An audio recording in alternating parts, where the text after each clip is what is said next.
I'm Dr. Orion Taraban, and this is PsycHacks, Better Living Through Psychology. And the topic of today's short talk is body count and sexual jealousy.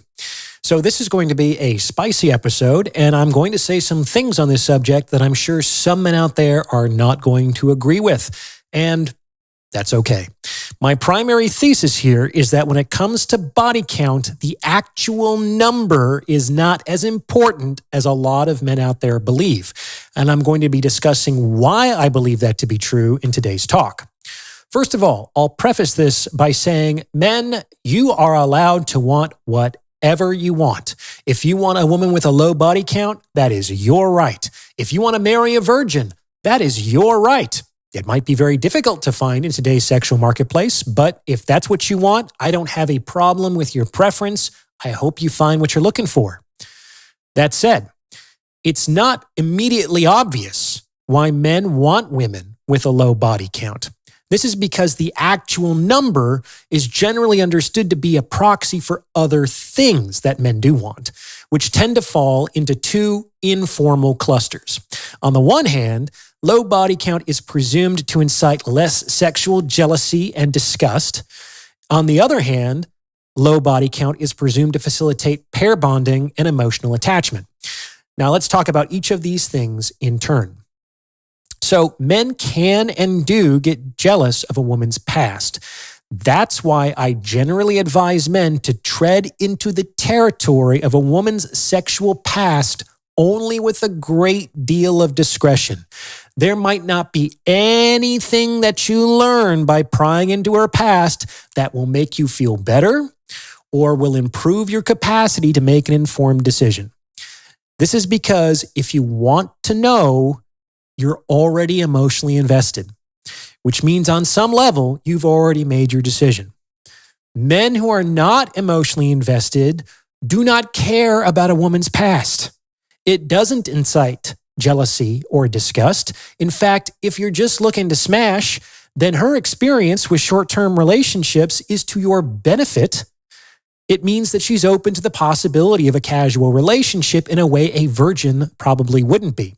On the other hand, men who care about a woman's sexual past are more interested in a long-term relationship, typically because they've already made the decision to emotionally invest, at which point any information about anything that she's done with anyone is subject to creating unnecessary pain. And this, of course, is why women generally lie when it comes to this topic.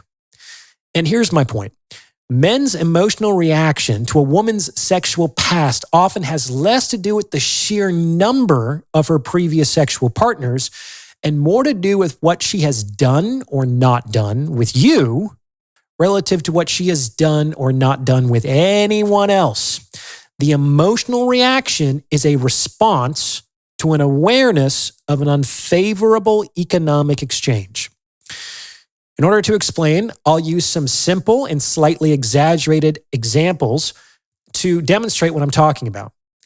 According to the data, women in the West have a lifetime average of 7 sexual partners. So let's say that you meet a girl with a relatively high body count, like 15. This woman has slept with 15 men before you. But let's also say that she made each of them wait 2 months before she slept with them, and only after each made an exclusive commitment to her, and they only ever had standard intercourse that she didn't enjoy. And let's also say that she was willing to break all of these rules and precedents with you. She's so attracted to you that she wants to sleep with you right away without an exclusive commitment, and no sexual activity is off the table. How are you going to feel?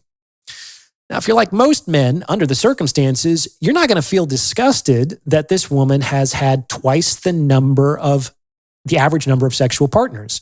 You're going to feel attractive and flattered and proud that she is apparently willing to break the rules for you that she applies to everyone else. Those other men aren't going to be as problematic, and you certainly are not going to perceive them to be threats in your relationship. Now, on the other hand, let's say you meet a girl and she's only been with one other man in her entire life, But that one man was a Division I athlete who went on to have a lucrative professional career. You probably know his name. She slept with him on the first date, went on to have all kinds of wild, hot sex with him, and didn't mind if he slept with other women. Maybe she did things with him you thought only women in porn were willing to do. However, when you started dating her, she made you wait 2 months before you had sex, demanded an exclusive agreement, and wouldn't do anything beyond standard intercourse. In this case, how are you going to feel? If you're like most men, under these circumstances, you're not going to feel relieved that this woman has had only one single sexual partner. You're going to feel like a total schmuck, which you will likely defend against by becoming angry or disgusted. Why? Because you transacted for a less attractive sexual opportunity for far more time, energy, and emotional investment than this other guy. This information is going to make you feel like you overpaid for a good that you could have gotten for much less. And that's going to make you feel that she's not as attracted to you as she was or still is to her ex. This man will likely be a problem, and you will almost certainly perceive him to be a threat as long as you are in a relationship with this woman. Do you understand?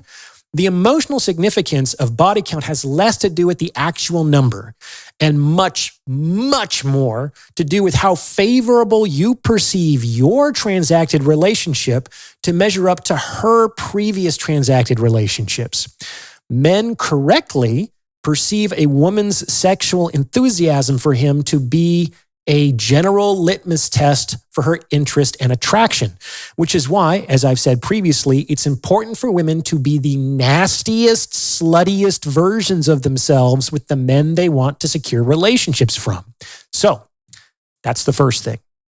Now, before I go any further, if you're liking what you're hearing, please consider sending this episode to someone who might benefit from its message, because it's word of mouth referrals like this that really help to make the channel grow. If you like what you're hearing, you can also hit the thanks button and tip me in proportion to the value you feel you've derived from this episode. I really appreciate your support. It makes all this happen. I will also soon be starting a weekly newsletter. So if you want to opt in, you can do so on my website. And finally, if you're thinking of going to grad school, check out my top-rated GRE program at stellargre.com. Okay, let's get back to it. The second thing is that low body count is presumed to be associated with the ability to pair bond and form an emotional commitment, both of which are vitally important for long-term relationships. And I would say that there is some truth to that. For instance, a woman who has slept with dozens of men by the time that she is 30 might reach that age without any experience whatsoever being in a stable, committed relationship. She's been practicing something else, and so she's gotten better at that something else. She hasn't been practicing this other kind of relationship, and so she hasn't gotten better at that. A woman with a relatively high body count is also much less likely to be securely attached and much more likely to be anxiously, ambivalently attached. These women often use sex as a means of securing interest and attention from a man, which works, at least temporarily, as a means to validate their self-worth and stabilize themselves emotionally. And a woman with an unstable self-concept and who has difficulty regulating her own emotions is extremely difficult to have a relationship with. For instance, it's very difficult to pair bond with a woman who is constantly afraid that you are going to leave her. What's more, such women might not like you as much as they like attention, which is easily replaced. So it's the psychology that's really the issue here. The high body count is potentially just a sign of those problematic underlying dynamics. However, there's another way to think about why a high body count might make pair bonding difficult that doesn't get a lot of airtime, which is why it might be important for me to mention it. We live in a world where much of the advice around maintaining a relationship has to do with effective communication and emotional vulnerability and love languages and so forth and so on. However, the fact of the matter is that one of the best ways to secure loyalty and long-term commitment from a woman is to fuck her really good. That is just the truth. And how good you fuck her is always going to be at least somewhat relative to all of her previous sexual experiences. And just so you don't think I'm being inappropriately crass here, let's consider just two pieces of evidence taken from David Buss's The Evolution of Desire. Quote, whereas only 3% of women who were often or always orgasmic with their husbands expressed an interest in extramarital sex, 10% of women on the low end of the orgasm scale reported interest in having sexual affairs with other men. That's fact one. Here's fact two. Quote, 94% of the married women who experienced frequent orgasms with their husbands reported that they still love their husbands as much now as during their newlywed year. 61% of the less orgasmic women reported feeling comparable emotions of spousal love. What does this mean? Apparently, if a woman is not sexually satisfied with you, she is 3 times more likely to cheat on you. And if a woman is sexually satisfied with you, she is 50% more satisfied with the relationship in general. Gentlemen, those are huge fucking numbers. And the relationship satisfaction stat is particularly relevant here because we know that men and women pursue extra partner liaisons for different reasons. Namely, there is no difference, repeat, no difference in relationship satisfaction between men who cheat and men who don't cheat. Just the way it is. However, women who are not satisfied with their relationships are far, far more likely to cheat than women who are. Like, why do you think women go back to that toxic ex of theirs? Because he's good at sharing his feelings? Now, here's the bitter truth. If a woman's sexual satisfaction is related to her loyalty and her commitment, and her sexual satisfaction is at least partly related to her previous sexual history, the more partners she's had, the less likely you're going to be her best. All other things being equal. Like if she's just had 19 other lovers, then the likelihood that you're going to be the best she's ever had is at 5%. Not impossible, but the odds are definitely stacked against you. So that's the underappreciated reason why high body count is associated with the long-term success of a relationship. The more men she's had, the harder it will be for you to be the best she's ever had. And this will redound to her loyalty and her emotional investment over time. Gentlemen, fucking your women well is one of the single best things you can do to ensure her commitment, her investment, and her overall satisfaction. It's also fairly fun to do. Something to consider. What do you think?